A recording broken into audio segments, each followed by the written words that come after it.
markaa horta may qabanin inuu ka yar u soo diro warqad ka yar ugu soo dhiiba waa abaalka dhacweyn. siyaasi jaamac shabeel gudoomiyihii hore ee golaha dhexe xisbiga maxaafidka ee kulmiye oo maanta warbaahinta qaarkood kula hadlay magaalada Hargeysa ayaa ka hadlay warqadda ka soo baxday xisbiga kulmiye ee ku aadan eriska siyaasi Maxamuud Xaashi wasiirkii hore ee wasaaradda madaxtooyada ee Soomaaliland sidoo kalena kamid ahaa aasaasiyaasha xisbigaasi waxaana uu siyaasi jaamac shabeel hoosta ka xariiqay inaanu siyaasi Maxamuud Xaashi mudnayn in hadda xisbiga laga eriyo inkastoo uu sheegay inaanu ku soo dhawaan xisbigaasi Maxamuud Xaashi waxa haysta nin cawaadiya oo muxuu yiri eriya muxuu yiri eriya xaalkiisu yahay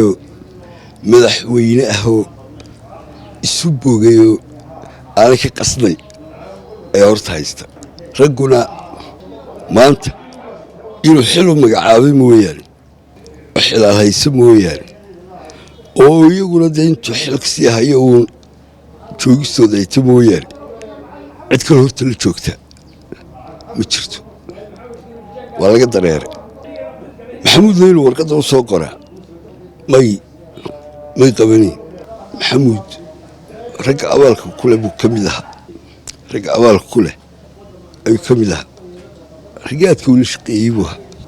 markiina la eryanayey ee lalaga wada yaacay ninka qure ee xukuumadda ku jira xaggayga u jejeeru ahaa maa axmed siilay isku wada dar ninka qure xagga xukuumadda ku jira xaggayga u soo jejeera ayuu ahaa markaa horta may qabanin inuu ka yar u soo diro warqad ka yar ugu soo dhiiba waa abaalka dhacweyn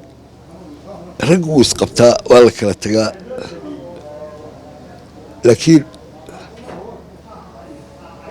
maxaa dabac u yeelatay ama hunguri u yeelatay iyo waa ka eriya xisbiga maxamuud horta sidana u wanaagsan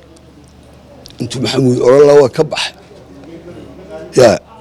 sida dadka caadiga la iimaanka kalaan ka baxay kalaan galay maxamuud intuu iska diiday taasay ahayd laakiin maxamuud xisbiga muu joogin badi baryahama muu joogin 19kii ayaa ka mid ahaa heshiisa xisbiga berigi shirweyne uu wada sharaxaya ee albaabka laga soo xidhay ee maxamuud horta ugu dambaysa xisbiga laakiin maxamuud iska ilaalinayey ilaa waa ka baxay intaasuu iska ilaalinayey maanta dee wuu fasaxay laakiin muuse may hayn muuse marikiisa may hayn maxamuudse waa intuu doonayay dee inuu isagoo xora awalba xor buu ahaa laakiin intaa yar xisbiga lagu sii nabayey waxay iska diidayo waan ka baxaydaa Maxamuud Xaashi dhawaan wuxuu sheegay inuu garab xisbiga kulmiye ka baxaya uu hogaaminayo wararka qaarna waxay sheegeen in adiga oo hore xisbiga uga baxay aad garabka ka mid tahay xisbigii wadanina aad doonaysaan inaad ku biirtaan inkastoo wada hadal la sheegay inuu inii socdo in arrimaha maxaa ka jira inaad garabka Maxamuud Xaashi ku biirtay oo qolada wadani ku socotaad ka mid wasaariga Maxamuud Xaashi isaragno 19 dabayaaqadiisa way soo kaydbisay bariyaha ama laatay koraadisi meelaha ay soo kaydbisay muddo ka badan sanad oo muslimiintu ku dhow horta ismaalaan arag dumar hadana waqtiga ay saragna war badan baa isugu kaayo dhiman war badan ayaa isugu kaayo dhiman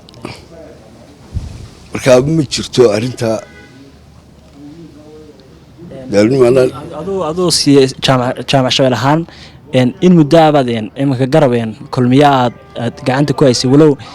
siyaasi ku jara uu xisbiga wadana ku biiray cabdi professor cabdi nasaan ka warhayno arrimihii siyaasadda ka nastay aduu warbaa sheegay inaad wadani ku socoto ma wadani baad ku socotaa bal mustaqbalkaaga nooga hor anu cabdiraxmaan baa ku socda cabdiraxmaan xisbiyadu waa kuwan bila sharciga noqday wata qoorta la isqabanayo qoorta la iska tuurayo markaa xisbi macnaliba saaka ma jiro macno dhaafsiisan sallaankaa doorashada macno dhaafsiisanoo xisbigii leeyahayna haba yarati ma jiro markaa sallaanka ninbaa dee sallaanka taagan cabdiraxmaan ciro laydhaah anuu ninkaa saaxiibkii musawir arag 4 salood buu maraya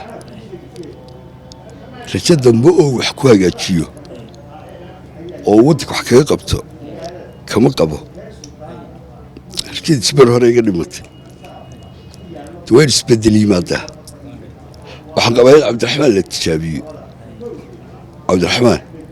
in la tijaabiyo markaan kursiga saaro isna maaha maro dariiqii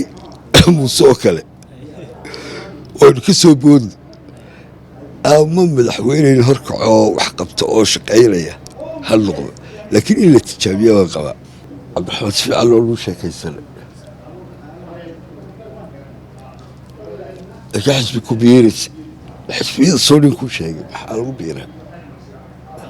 waa salaankina nin baa taagan haddaad ku qalacdo ninkaasaa dee taageeraysa haddaad ku qalci weydana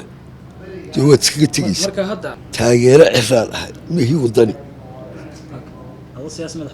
taageero cabdiraxmaan ciro ayaa lahay waxaa la qabaa in la tijaabiyo oo loo dhiibo kursigaa oo lagu tijaabiyo 5 sanood haddii uu markaa dee geedi wanaagsanina rarana alxamdulilah haddii kale isagana 5taasi markay dhamatay la dhaafo sidii muuse duqatay taasaan qabaa taasaan ku shaqaynayaa